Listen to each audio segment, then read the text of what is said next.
Hello， 大家好，我是 Andy。今天介绍的这一把 3D 猎鹰发射器是方正斌 S1。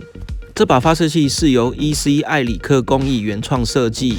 EC 起初是以设计 Nerf 周边的猎鹰配件为主，3D 猎鹰发射器的问世，转而开始设计猎鹰发射器。大家耳熟能详的方正斌就是由时钟键系统为基础设计开发完成，在短弹日渐成为高阶发射器的主流后，EC 开始针对方正斌的材料结构以及耐用度上升级改良，促使了这一把方正斌 S1 的诞生。OK， 那接下来介绍一下方正斌的发射器细节。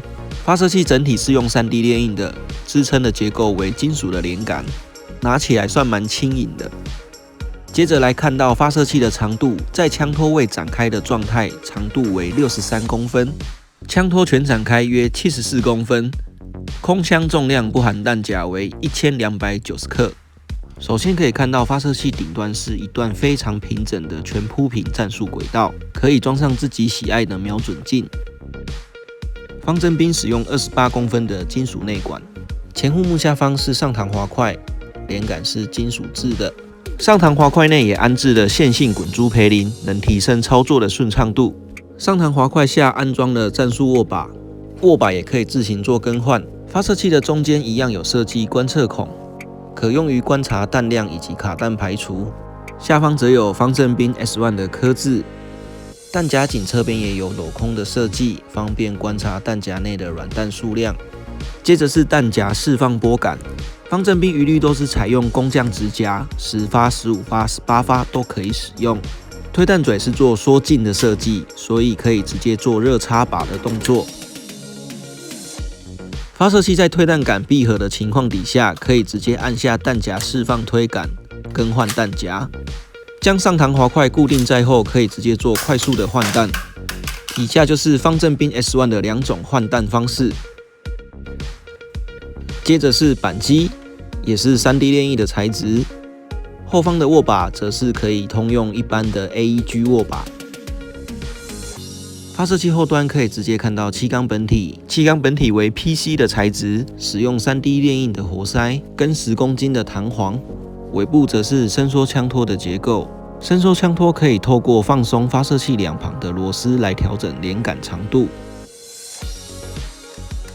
放松后即可拉出枪托，枪托连杆上也有设计固定沟槽，总共有3段可以做调整。第2段沟槽只要对齐切线，螺丝就可以锁入第1段沟槽，以此类推。锁紧后，枪托就可以被稳固的固定。枪托上也有一个小细节，里面放了一把6角扳手。这支6角扳手可以用来释放固定内管的螺丝，方便玩家进行维修与替换。也可拆开发射器底部的螺丝来自行更换弹簧。拆开枪托托底，内部放有2个备用欧环，真的是一个相当贴心的设计。接着来看一下发射器的另一面。这一面的细节基本上也都是一样的。OK， 那以上就是方正斌 S1 3D 猎鹰软弹发射器的细节介绍。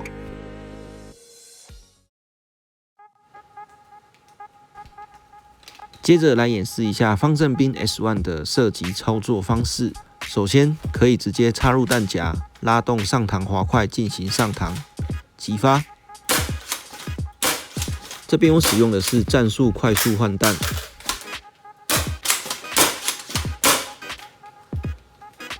OK， 那以上就是方正斌 S1 的射击操作方式。接着来测试一下方正斌 S1 的出速如何。首先使用工匠短弹3发来做测试。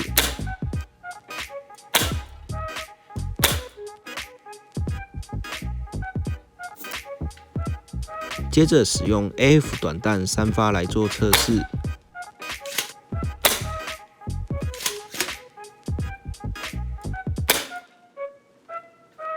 最后使用青龙丸短弹3发来做测试。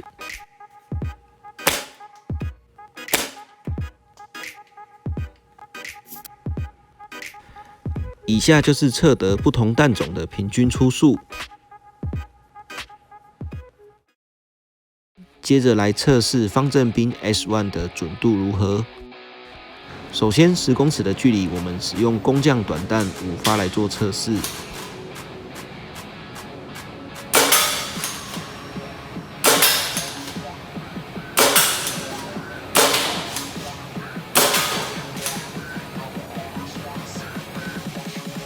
接着使用 AF 短弹5发来做测试。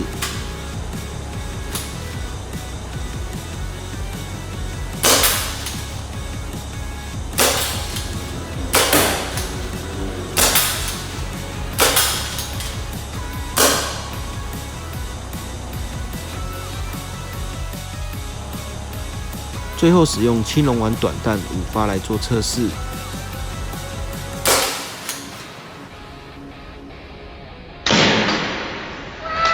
方正兵的初速很高，所以软弹直接卡到钢把里。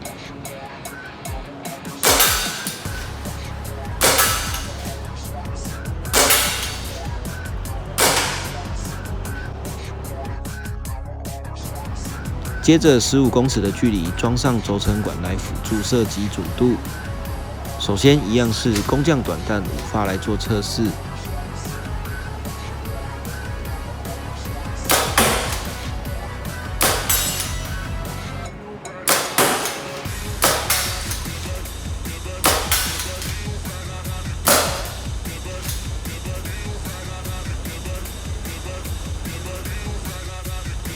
接着使用 AF 短弹5发来做测试。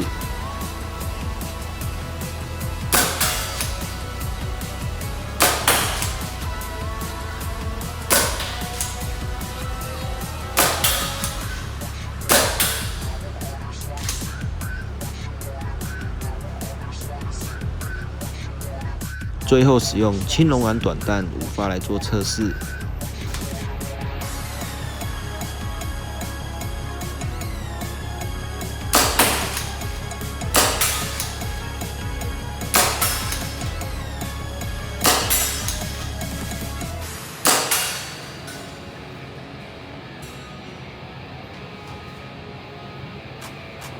方正兵 S1 在10到15公尺的准度，我给它4颗星的评价。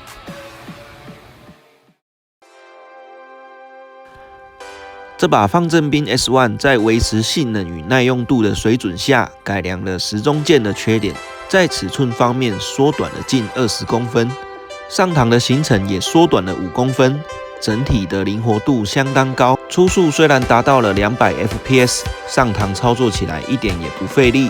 射击准度也是高水准的表现。在这个注速发射器铺天盖地的时期，方正兵 S1 以高品质的猎鹰工艺与创新，依旧能够走出自己的路。OK， 这一期影片到这边做一个结束。如果大家对这一把方正兵 S1 有兴趣的话，我也会把相关连结放在说明栏内。有什么想法也可以留言跟我说哦。谢谢你们的观看 ，See you next time。